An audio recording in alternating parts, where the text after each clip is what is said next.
I am Ferdinand Marcos, and I am the President of the Republic of the Philippines.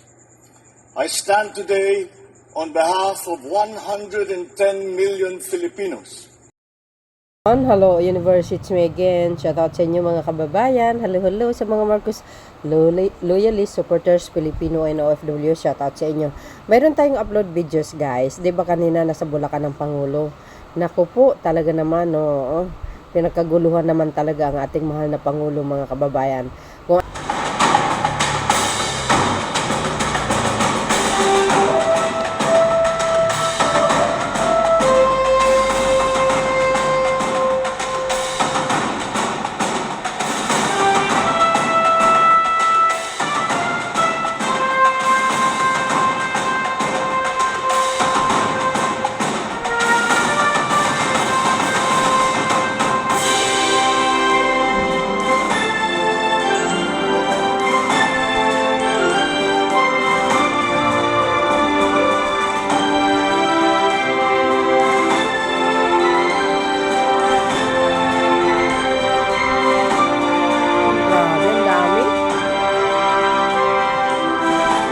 Grabe guys, oh, tingnan nyo naman yan.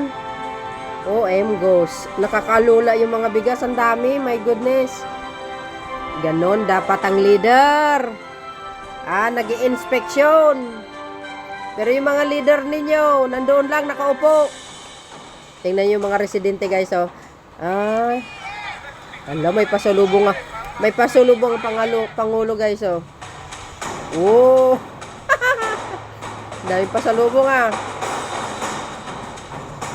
Wow! Layunin natin dito, unang-una, no, yung ugnayan natin sa mga magsasaka. Gusto nating maramdaman o marinig yung kanilang mga concerns. Pangalawa, gusto natin pakita sa Pangulo kung ano yung ginagawa ng National Food Authority para matulungan ang mga magsasaka. Kikita natin na kung paano yung mga pamamaraan na ginagawa natin para lumuwag. Katulad nun, pinamadali natin yung mga pag-pull out ng mga palay ng ating mga millers so that magkaroon ng espasyo. Mga magsasaka ang mga nagbibigay ng kanin sa ating mga hapagkainan. Dapat talagang tulungan. Yun ang mariing utos ng Pangulo. 2 years from now, kapag nakumpleto na yung modernization program na ginagawa natin sa National Food Authority, kung saan mino-modernize natin ang ating mga facilities, kasama na doon yung nabanggit kong 136 and 36 new construction. Ito yung mga facilities na ilalagay natin kompleto. From weighing scale, to drying, to milling, to packaging, included pati mga malalaking silo para pag-imbakan natin ng palay. Bagong ways of doing things, mas responsive, may malasakit, no? At tumutugon sa mga pangangailangan ng mga nasasakupan or constituents o yung mga clientele natin. Yun ang bagong Pilipinas. Ito na po yung pinakahihintay natin, kaya masaya kami dahil yung 20 pesos ng ating Pangulo ay matutupad na ngayon. Kalaking bagay po ito, lalo na po sa mga mahihirap po nating mga kababayan, sa amin pong mga seniors, na talaga naman pong hanggang sa tumanda ay naghihirapan pagdating sa pagpapakain sa pamilya. Ang 20 pesos po ay malaking bagay. Sa halip po na yung dating 50, magiging 20, yung 30 sobra, pambili na ng ulam. Amin pong mahal na Pangulo, labis po kaming nagpapasalamat dahil eto na po yung pangarap ng mga mahihirap, lalo na po sa aming mga seniors, na matupad na po. Dumating na po ang 20 pesos po nating bigas. Ito po ay kami ay sobra-sobra po talagang nagagalak. Masyadong masaya ako kasi marami nangarap niyan. Tsaka ayaw ko mapintasan ng presidente natin. Oh, galing naman ni Mother. Malaking bagay po yan kasi lalo na kung mahirap ang pamilya, mga kapuspalad, siyempre budget ang atin pera. So kung naging 20 na, at least makabili pa tayo ng ibang bagay. Maraming salamat po. At dumating na ang murang bigas na inaasahan ng mga Pilipino. Wala nang Pilipinong magugutom sa bagong Pilipinas. President, talagang pinaparating ko po yung aking buong pusong pasasalamat sa ganitong programa na inyo pong itinayo na talagang para po sa aming mga mahihirap. Maraming salamat po. Sana i-bless ka pa po at talagang marating natin yung mga dapat natin abutin. Gusto lang po namin magpaabot ng pasasalamat kay PBBM dahil matutupad na rin po yung matagal na namin hinihintay na magkakaroon na ng mas murang bigas sa halagang 20 pesos lang. Malaking tulong po sa amin, lalo na po yung parents ko po magsasaka po sa Bicol. Makakaluwag-luwag na po kami sa aming araw-araw na pamumuhay. Sa bagong Pilipinas, wala nang Pilipinong magugutom. Tama. Maraming salamat po kay Pangulong Marcos sa pagbubukas ng kanyang mababang presyo ng bigas. Marami na po kaming mabibili sa halagang 100. Wala na pong magugutom na Pilipino. O, diba guys? O, diba mga kababayan, napanood nyo ang kanilang mga pasasalamat sa ating mahal na Pangulo. Tingnan nyo naman yung imbakan na yan. O, see? Ay, sana po, wag nyo nang tuligsayan ang Pangulo. Ginagawa niya naman po yung part niya, no? Yan po ay sobrang malasakit niya sa mamamayang Pilipino. At walang ibang nakakagawa niyan kundi siya. Tingnan nyo yan, kahit pagod na pagod galing sa Asian Summit. Pero tingnan nyo naman, nagawa niya pang magtrabaho, in-inspection niya ang mga warehouse. Oh, see, sa mga taga Bulacan, napakaswerte nyo talaga. Biro nyo guys. Nakakalungkot lang pag siya po ay bumaba sa Malacanang sa 2028. Baka kulilat na naman ang Pilipinas, di kayo naloka. Ewan ko.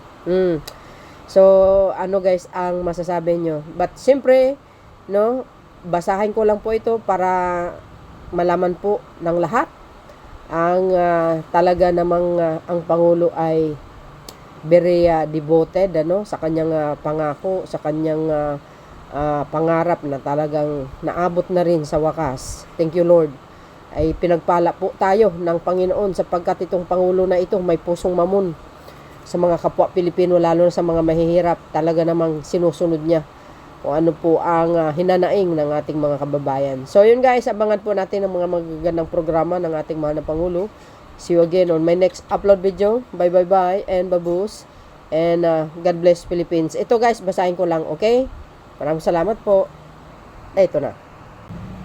Demonstrate the administration full commitment to ensuring adequate income for farmers and affordable rice prices. For all Filipinos, President Ferdinand R. Marcos Jr. visit the National Food Authority, which is ang NFA warehouse in Barangay Malipangpang, San Ildefonso, Bulacan on 28 May 2025. Kanina po yan mga kababayan. Binisita ni Pangulong Marcos Jr. yung warehouse ng NFA. Nako, sangkaterba yung mga bigas bes.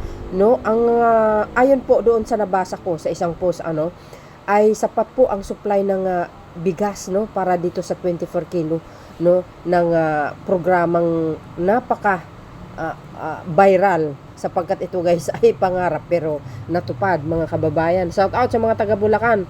During the program, the President meets with the approximately 70 participating farmers during the NFS Ugnayan Forum where they are given a briefing on key agency programs such as the Palay Procurement Program and the Palay Marketing Assistance Program for legislators and local government unit. PLLGU, the PALGO, ayan, na lang, short, no? The PALGO allows local government units, which is ang LGUs, to contribute additional funds to increase the NFA's current buying price of 24 per kilo. Wow, social. O, diba? Sabi ko sa inyo, kakaiba talagang estilo ni Pangulong Marcos Jr. Tiyak gagayahin yan. In his briefing message, the Chief Executive says that the government is exerting all efforts to achieve a Bulacan between ensuring a fair and sufficient income for the farmers and keeping prices affordable for consumers. He underscores that one of the top priorities in the agriculture sector is modernization, an essential step toward building a more progressive and resilient agriculture industry in the country. Accompanied by Department of Agriculture, which is ang DS Secretary Chu Laurel, and NF Administrator Larry Lacson, President Marcos Jr. inspect to warehouse where he witnessed the ongoing procurement of local and harvested palay and receives a briefing from NFA officials. He then examines the current palay stock file and oversees the loading of palay bound for private milling facilities. O, diba guys? Grabe talagang binibisita niya. Inaalam niya talaga yung stock dyan na talaga ng mga binibinta ng mga magsasaka. Sa NFA mismo, mga bes, galing talaga ng strategiya ng Pangulo. Today's event addresses requests from Bulacan farmers for the resumption of palay procurement, which has been halted due to insufficient storage space. Nako, mapupuno na ito guys. Ay, nako. The NFA's rice inventory palay plays a key role in supporting the administration. Benteng bigas meron na, which is ang BBM, na program. A cornerstone of President Marcos Jr. Food Security Strategy aim at benefiting up to 60 million Filipinos and continuing through the end of his term in June 2028. Oh, 'di ba? So sabi nila pagkatapos daw ng eleksyon, sabi ng mga DDS pagtapos daw ng eleksyon, mawala daw 20 per kilo ng bigas. O, 'di ba? Kahit alam na alam nila hanggang 2028 yan. Ang tanong, pag tapos ng termino na ng Pangulo, sino ang uupo na Pangulo? Babalik sa dating presyo. Kawawang Pilipino. Agay. Kasi ayaw nilang gumastos. Baka yung pambili ng palay sa mga magsasakay bubulsa.